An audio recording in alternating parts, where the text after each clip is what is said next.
Ya. Bismillahirrahmanirrahim. Assalamualaikum warahmatullahi wabarakatuh. Alhamdulillah.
Oke, lumayan. Siapa yang ngajinya masih pakai jilid atau ikro? Oke, gak apa-apa. Intinya baik jilid maupun ikro ya, maupun Al-Quran itu nanti tujuannya sama, untuk bisa membaca Al-Quran. Hanya saja nanti caranya ya. Caranya kalau di ikro atau di jilid masih sepotong-sepotong ya, masih kalimat per kalimat. Tapi kalau sudah Al-Quran nanti sudah panjang ayatnya. Oke, Bang Guru tanya, senang gak kamu bisa baca Al-Quran? Senang ya? Di samping senangnya kita bisa membaca Al-Quran, ada apa? Faedah lain di sana. Karena Al-Quran itu merupakan kalamullah. Apa itu kalamullah? Kalamullah itu ucapannya, ya, pengendikannya Gusti Allah. Sehingga dengan kita bisa membaca Al-Quran, kita yakin akan mendapatkan pahalanya Al-Quran dari Allah Subhanahu wa Ta'ala. Sehingga tetap semangat ya. Semangat ya nak ya. Semangat kita belajar Al-Qurannya. Semangat dah belajar Al-Qurannya. Harus selalu semangat. Coba harus selalu semangat. Oke, nanti ditulis ya. Pak Guru mau mulai dengan ini. Di dalam Al-Quran itu ada namanya tanda baca. Ya, kalau dalam bahasa Al-Quran itu namanya harokat. Yang kamu ketahui ada apa saja? Yang berbunyi A, fathah. Yang dibaca I,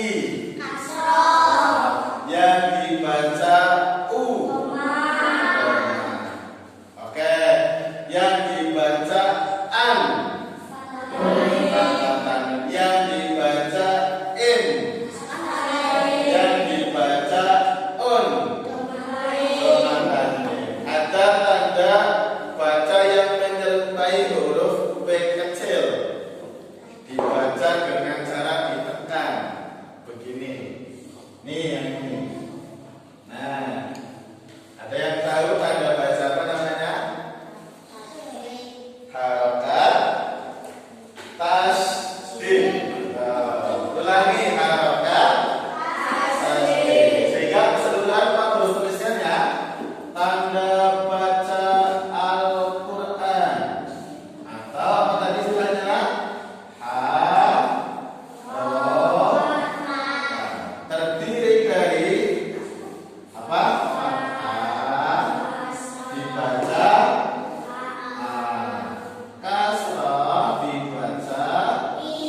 tadi ada berapa?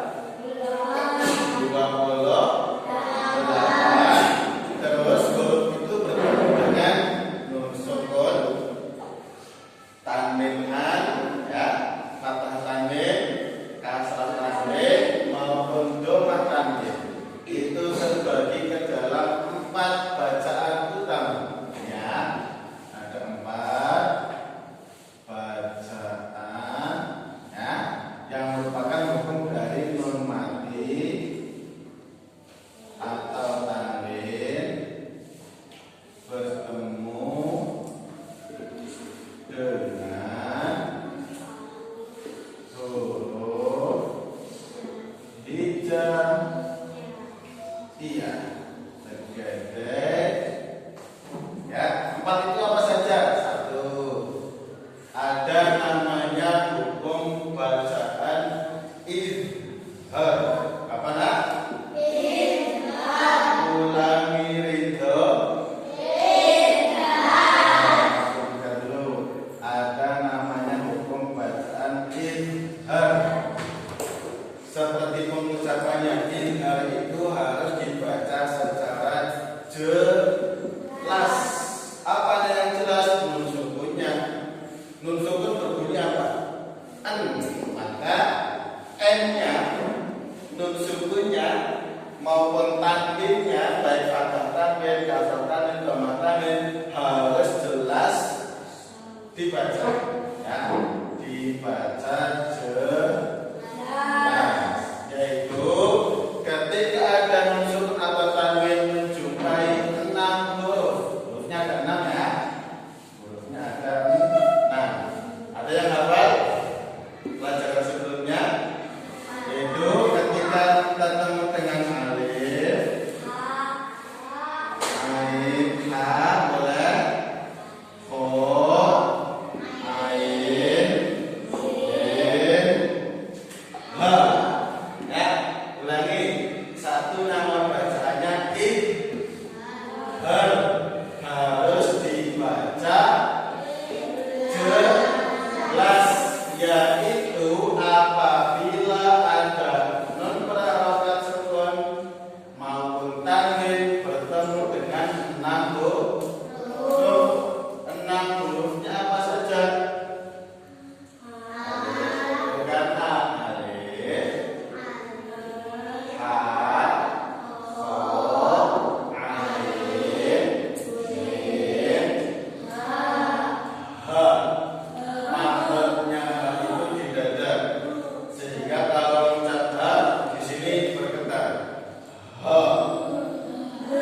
Nah, kalau makhrajnya ho itu di tenggorok, ya. Sehingga kalau ucap ho di sini seolah ada getarannya. Ho. Ho, ho, ho. Kalau ha, ha, ha, ha. Ada ya? Kalau ain itu di tenggorok sama, tapi agak ke dalam, ya. Sehingga mengucapnya gini. A. Bisa? Ridho, bisa? A. Coba. A. Nah, kalau yang kho di tenggorok sama, seperti kayak orang ngorok. Ya, ada gini kayak gini. Kho. Tapi bukan ngoroknya jalan itu, bukan. Ho. Ho, ho, ho. Nah, kalau ha bersih, jelas jadi gini. Ha. Saya kalau hamzah ha itu mulutnya buka. A. Oke. Contoh bacaan izhar yang gampang saja ini. Ada di dalam surat Al-Ikhlas ayat ke berapa? Qul huwallahu ahad, Allahus samad, lam yalid wa lam yakul lahu kufuwan ahad. Yang keempat, contoh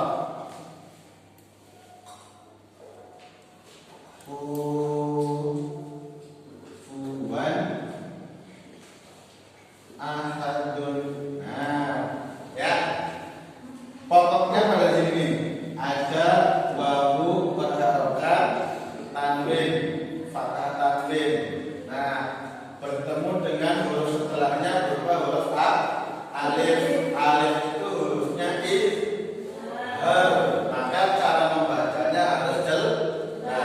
Kufuwan ahad. Coba bilang. Kufuwan ahad. Bisa dipahami? Bisa. Nah, coba kamu tulis ini dulu dari sini. Tulis. Ya. Tulis dulu.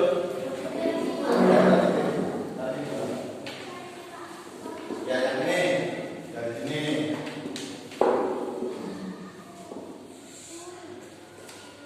Oke, hari ini nanti Pak Guru cukupkan untuk pembahasan izhar dulu ya. Nanti setelah ini anak bawa juz sama. Yang bawa siapa Kajeng? Oke, nanti juz samanya akan Pak Guru bagi menjadi 3 kelompok. Ya, nanti kamu diskusikan ya dari juz amma yang ada, kamu cari manakah bacaan izhar selain daripada yang sudah Pak Guru contohkan. Oke, yang dulu ini saja yang sampai sini. Ya, nanti contoh lainnya anak-anak temukan ya di dalam surat-surat yang terdapat di juz amma.